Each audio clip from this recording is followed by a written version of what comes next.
My name is Eli. That's what my mother called me. A name from the Old Testament, short and soft, the kind of name that sounds like a prayer. She chose it on the morning she held me for the first time and understood fully what I was. I was born without arms, without legs, a complete body if you measured it by what remained, a torso, a neck, a face, but not a body the world had much use for. We lived at the edge of Bodmin Moor, in a stone cottage with walls 2 feet thick and a garden that backed onto the open moor. This is the oldest part of Cornwall, granite and gorse and sky, a landscape that doesn't comfort you so much as endure alongside you. In summer, the gorse blazes yellow across the hillsides. In winter, the mist comes down so thick you can lose the garden wall from the kitchen window. I never thought much about my body as a source of grief. The way I saw it, something had simply been arranged differently. The world wanted me to understand something from this particular vantage point, something those built the ordinary way could never quite reach. Outwardly, I looked something like a painted wooden skittle, a round head balanced on a round torso, rolling along the floor or the garden path by twisting and rocking in ways I had taught myself over 19 years. My face, the one thing I could offer the mirror without apology, was fine-featured, pale, with dark eyes my mother called unseemly long for a boy. I drew in charcoal. I held the stick between my teeth and moved my whole head to make the line, learning to read pressure and angle the way a craftsman reads grain in wood. I drew yellow sleeping, the gorse in flower, my mother's hand sorting wool. The drawings were rough, unsteady lines, proportions I could not always trust, but they were mine in a way that nothing else was. I knew early that the world found me difficult to look at. The first time I remember it clearly, I was 7. My mother carried me into Bodmin for the Thursday market, a proper Cornish market with pasty stalls and second-hand tools and old men selling ferrets. We hadn't been there 5 minutes before the crowd thinned around us, the way a school of fish opens around a stone dropped into water. A child pointed. Children always point. "Mom, what's wrong with that?" The mother pulled the child's arm down and gave me the look I would spend the next 12 years learning to receive without flinching. It wasn't cruelty, exactly. It was the face people make when they see something they didn't expect and have no language for. I didn't cry. I held onto my mother's collar and looked straight back. But that night, when she thought I was asleep, I heard her crying in the kitchen. Her grief was louder than any stare. There was a summer when I was 12, and a group of boys from the village appeared at the garden wall. They had the cheerful cruelty of boys who haven't yet learned that meanness leaves a mark on the person who carries it out. "Come see the worm," one of them called to the others, as though I were a curiosity at a country fair. Then they ran off down the lane. I let none of it undo me, but I let it teach me this. The world gives people like me one clean, private hour when no one is watching and no one is judging. I learned to guard that hour, to live most fully inside it, until the afternoon that changed.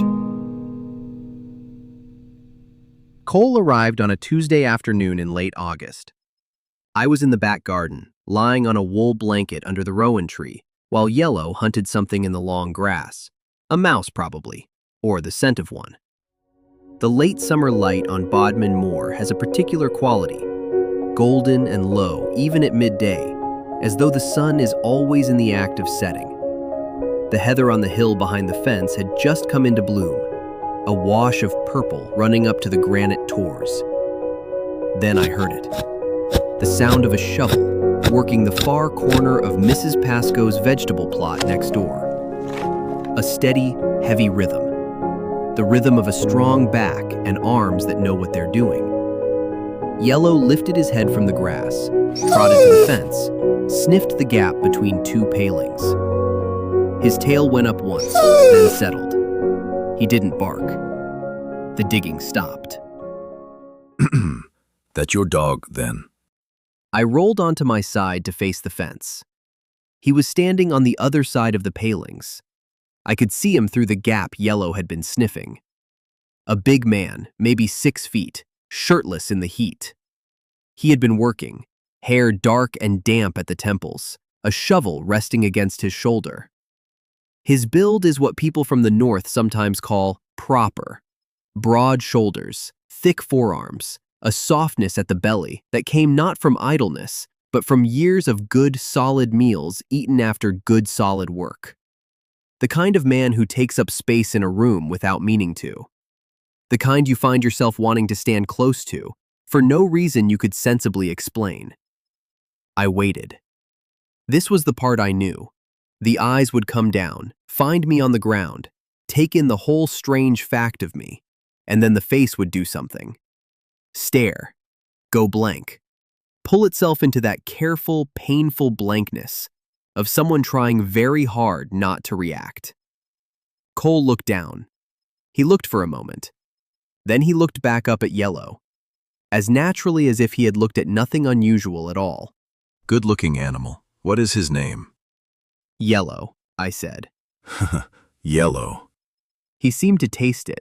Fair enough. I am Cole, great-nephew of Mrs. Pascoe next door. Come south to help her get the garden in before the weather turns. He gave Yellow one more look. He is welcome to come through the gap if he wants. We talked for 20 minutes. Yellow sat on Cole's boots the whole time. We talked about the weather, about Mrs. Pascoe's runner beans, about whether the forecast was right that the last of the summer would hold another week. When Cole stood up and went back to his digging, I lay watching the fence for a long while. Yellow padded over and pressed his muzzle to my cheek. I know, I told him. I know. That night I could not sleep. I lay on my back in the dark, listening to the wind off the moor moving through the rowan outside my window, and found myself doing the foolish thing of replaying a 20-minute conversation about runner beans. He only talked to you because he was being polite. He is a grown man, 30-odd, come down to do his aunt's garden. He will be gone in a fortnight. And even if he wasn't, he would not be looking twice at you, would he? None of that was wrong. All of it was sensible. But there was something that the sensible part could not quite argue away. He had looked at me. Really looked. And his face had not changed. In 19 years, that had never happened before. I lay awake a long time with that small, dangerous fact. After that, he came every afternoon. It started at the fence, Cole propping his forearms on the top rail, Yellow demanding attention through the gap, the two of us talking until the light went. He talked about Yorkshire, the dales in autumn when the bracken turns copper, the cold that comes down from the moors in November, like a lid being put on a box, the way the limestone walls divide the hillsides into a patchwork you can see from miles away. I had never been further than Bodmin. He described his world to me the way a traveler describes a country to someone who has never left home. You draw, he said one afternoon, noticing my sketchbook lying open on the blanket. With my teeth, yeah. Can I see? He leafed through it slowly, the pages of unsteady charcoal marks I had been making for years. He stopped at one. Yellow curled against the garden wall, deeply asleep. That is him, Cole said, not a question. Obviously, there is something right about it, the way he is folded into himself. You got the weight of him, the actual weight, not just the outline. Nobody had ever said anything like that to me about my drawings. I did not know what to do with it, so I said nothing. Then the afternoon he asked if I wanted to go out on the bikes. Where? I said, which was a daft question because I already knew I would go. Down the lane, to the valley. There is a view from the old engine house. You would like it. I had been to that valley twice in my life, both times as a small child carried on my father's back. My parents had quietly stopped taking me out as I grew heavier, and the world grew harder to navigate. All right, I said. Cole lifted me the way a man lifts a thing he has carried before. No hesitation, no adjustment, just a clean economy of motion. He set me on the handlebars of his bicycle, one thick arm wrapped around my body, the other on the grip. We went down the lane together with Yellow running alongside. The moor in late August is extraordinary, the heather at full purple, the gorse still holding a few last flames of yellow, the granite tors rising gray against a sky so blue it looks like a painting of itself. The old engine house stood on the far hill, its chimney stack pointing at nothing, surrounded by nothing but open light. I closed my eyes. I felt the speed of the bicycle, the warm weight of Cole's arm, the smell of heather and the faint iron smell of the man behind me, and the sound of Yellow's feet on the lane.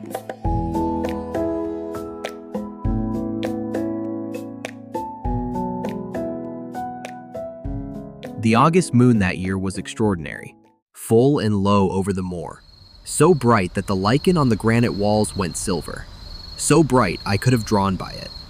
We were lying on the wool blanket in the back garden, my parents long asleep, talking quietly about nothing in particular. Yellow was at the garden wall, watching something in the heather. Somewhere in the middle of a sentence, Cole stopped talking. I turned to look at him. He was looking at me, not the distracted sideways look of someone listening while thinking about something else. Directly, as if he were solving something. "What?" I said. He did not answer. He moved slowly, giving me time to understand what was happening, giving me time to say no. I did not say no. That night was long and quiet, and more tender than anything I had words for. Cole was careful with me, not careful in the way of someone handling a thing they are afraid to damage, but careful in the way of someone paying complete attention. He worked around my body without hesitation, without any visible thought about it, the way a river works around a stone. Not diminished, just shaped. His hands, big, rough-palmed, warm, were the first hands that had ever held me without a trace of duty or pity behind them. In his arms, I was only Eli. For the first time in my life, that was enough.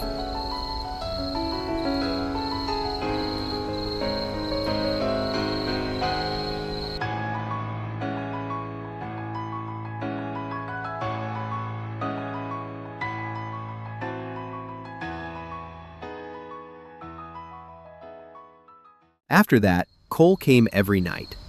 Late, when the lane was dark and the cottage quiet, he would come through the garden gate, not knocking, just a low whistle at the kitchen window that I had been waiting for without admitting I was waiting. Yellow, who barked at strangers and postmen and the farmer's quad bike every morning without fail, never once made a sound when Cole came. Cole laughed quietly into my hair and lay down beside me, pulling me against his chest. In those nights we talked less. There were things that did not need saying. The even sound of breathing, the warmth of a large body wrapped around mine like a second set of walls. The particular smell of him that had become so familiar I could not have described it because it had stopped being separate from the smell of sleep itself. I knew the harvest would end. Mrs. Pascoe's small holding had a finite amount of work. Cole had told me himself, 2 or 3 weeks, maybe a month. Then back to Yorkshire, back to the dairy farm, back to whatever waited for him there. I did not let myself think about it. I collected each morning instead, folded it carefully, and put it somewhere deep where it could not be taken away. No note, no word. No low whistle at the kitchen window. I lay awake one morning and noticed the silence from next door. No sound of digging, no sound of the wheelbarrow on Mrs. Pascoe's gravel path. By afternoon, I had talked myself into a dozen explanations. By evening, I could not bear it. I rolled to the gate and called over to Mrs. Pascoe's kitchen door. She came out wiping her hands on a tea towel. "Oh, my dear," she said, her face doing something I did not like. "Cole went back north day before yesterday. The work was finished, see? He had to get back."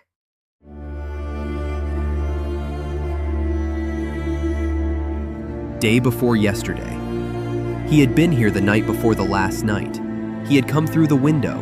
He had held me until I was nearly asleep, and then he had gone home to Yorkshire without a word. I thanked Mrs. Pascoe and rolled back inside. The return journey, 20 feet of garden path, was the longest I have ever made.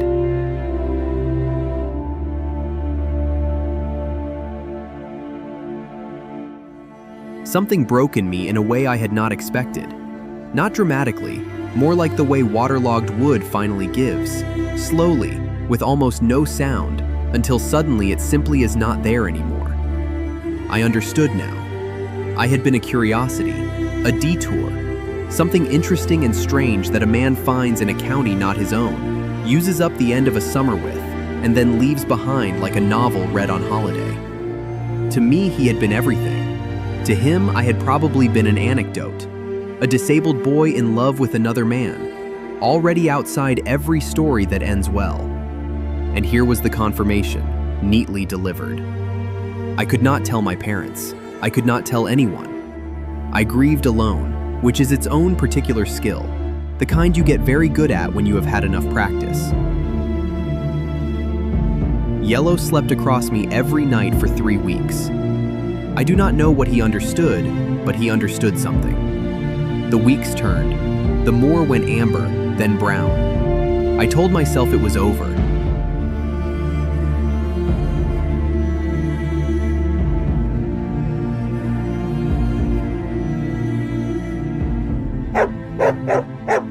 Yellow barked. Not his stranger bark, the short, sharp warning he saves for the postman and visiting farmers. His other bark, the full-throated, joyful, I know exactly who this is bark that I had thought until that moment he reserved for my father coming home from market. I heard boots on the garden path, then the window. Eli, Eli. That voice, the flat Yorkshire vowels, rough at the edges, as though he had been driving for hours or had not slept, but steady, the same. I sat up in the dark and said nothing. Cole sat down on the floor beside me, not comfortably as before, but carefully, the way you sit in a room where you have broken something and are not sure whether you have been forgiven. You are angry with me. You do not have the right to ask me that. He was quiet for a while. Then he started talking. He talked for a long time. He said he had known since the first afternoon, Eli on the blanket, charcoal in his teeth, drawing a dog asleep against a stone wall. He said he had told himself a dozen versions of why it could not be what it was. He said the last night, the night before he left, he had lain awake until 4 a.m, trying to find the right words and had not found them, and left before he could lose his nerve. Back in Yorkshire, he had not slept.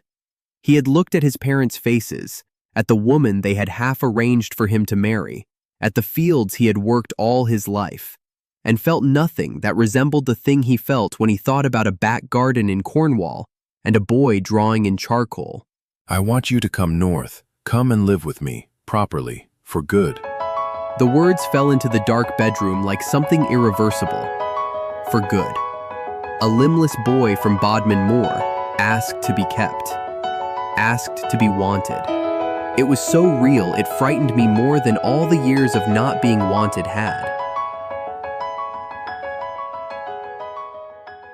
My parents took it better than I expected. My mother cried, but for the right reasons. My father sat across from Cole at the kitchen table for a long time, looking at him with the careful appraisal of a man who has spent his life judging the quality of things: timber, stone, other men. I don't object to your love, but there will be many hardships ahead. I hope the two of you will stay strong and overcome them together. My father said finally. I know that, Cole said. My father looked at him a little longer, then stood and put the kettle on. Cole's family was different. We drove north in Cole's old Land Rover, 2 days on the road, yellow in the back, me in the passenger seat watching England change around us. The soft green hills of Somerset, the flat industrial stretch of the Midlands, and then, past Leeds, the country opening out into something harder and more beautiful. Limestone walls running over hilltops, sheep on every slope, sky that felt closer to the ground. Cole's parents' farm sat in a shallow dale west of Hawes. Gray stone, slate roof, a building that looked like it had grown from the hillside rather than been placed on it. His mother was at the door before we had even parked. She saw me. The look was one I had seen in Bodmin Market when I was 7 years old. I had seen it on the faces of strangers my whole life. I had not expected to see it on the face of a woman whose son said he loved me. What happened inside that farmhouse I will not recount in full. Not because I have forgotten, but because some words, once repeated, do more damage than they did the first time. Cole's father spoke about propriety. His mother wept. They spoke about me as though I were furniture, something Cole had dragged in from a skip in some southern county and was insisting on keeping in the living room. Our lad taking up with another man is one thing, but this... A gesture that took in everything I was and nothing else. This is a different matter entirely. No arms, no legs, cannot work, cannot provide, cannot... Get it out of my house!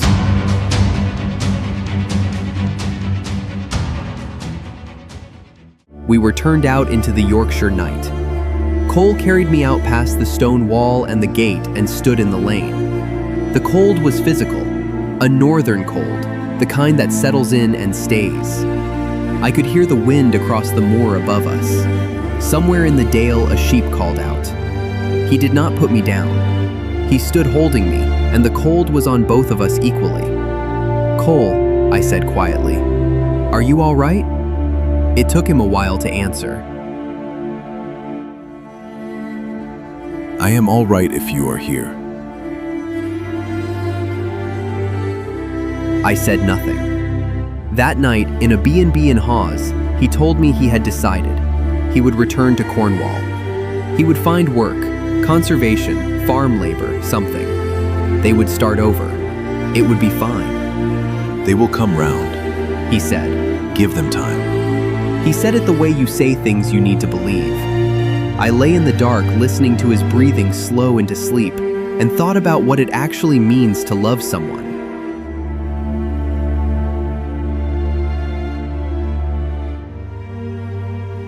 We left Hawes the next morning. Cole loaded the Land Rover and drove south, back to Leeds, back to the motorway. He talked about Cornwall, about finding work on the moors, about the cottage, about yellow, about the ordinary forward motion of days. He talked like a man who had decided. We left the car at a cousin's garage in Bristol and caught the GWR train south.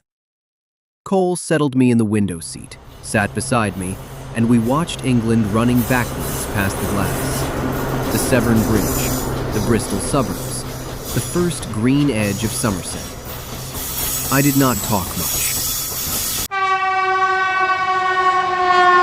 I was thinking, Cole would give up everything.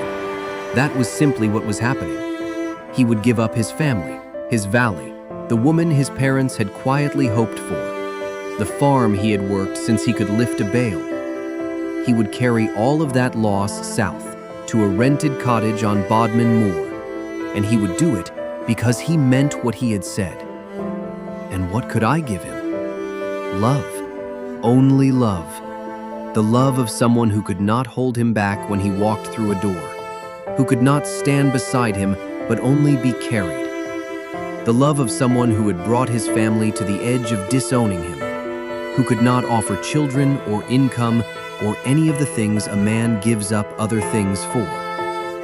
In 10 years, or 20, when the weight of what he had sacrificed settled into him the way cold settles into old stone, would he regret me? Would he look at what remained of his life and count the cost of that garden in August? I could not build a life on a question I could not answer.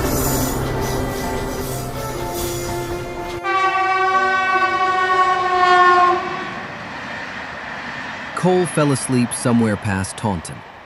He leaned against the window, his big head tipped forward, breathing the way he breathed when he was properly out, slow and deep. He looked younger in sleep. The worry and the determination both let go of him, and he was just a man on a train, tired from a long drive and 2 bad nights in a row. I watched him for a while. Then I looked down the carriage. A woman in her 60s, reading. Across the aisle, a young man with headphones. At the far end, a conductor. We were coming into Bristol.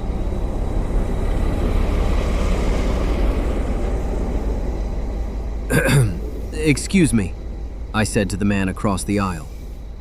He took out one headphone and looked down at me, then across at Cole, then back. "Could you help me off the train at Bristol, please?" He opened his mouth, closed it, looked at Cole again. "He is asleep," I said. "I would rather not wake him." There was a pause that lasted 4 or 5 seconds, the pause of someone deciding what kind of situation this was, what I was asking him to be part of. Then he nodded.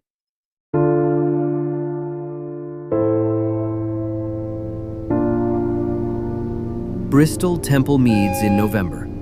Gray light through Victorian ironwork, the smell of diesel and damp stone, the PA system calling a delayed service to Cardiff. The young man set me down on a bench near the main entrance and asked if I needed anything else. "No," I said. "Thank you, that is all." He hesitated for a moment. Then he walked back through the gate. The train stood in the platform for another 3 minutes. Then it moved. It moved south, towards Exeter and Plymouth and Bodmin Parkway, and all the places I knew the names of.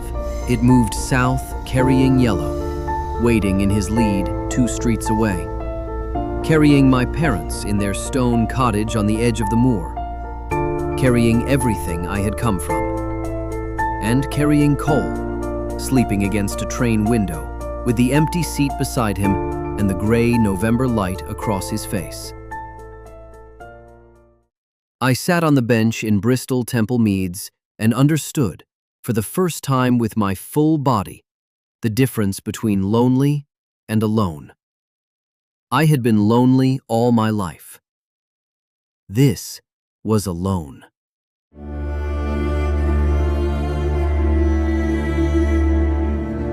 If I went back to Cornwall, he would find me. If he found me, I would not say no a second time. I knew that about myself now. One clear thing I had learned in a back garden in August. So I would not go back. Not yet. I looked at the departure board above me. I looked at the people moving through the great Victorian hall of the station, pulling luggage, carrying coffee cups, talking into phones, all of them going somewhere specific and purposeful. I had 19 years of practice at finding a way to move through the world with nothing but the body I had been given. The world was larger than Bodmin Moor.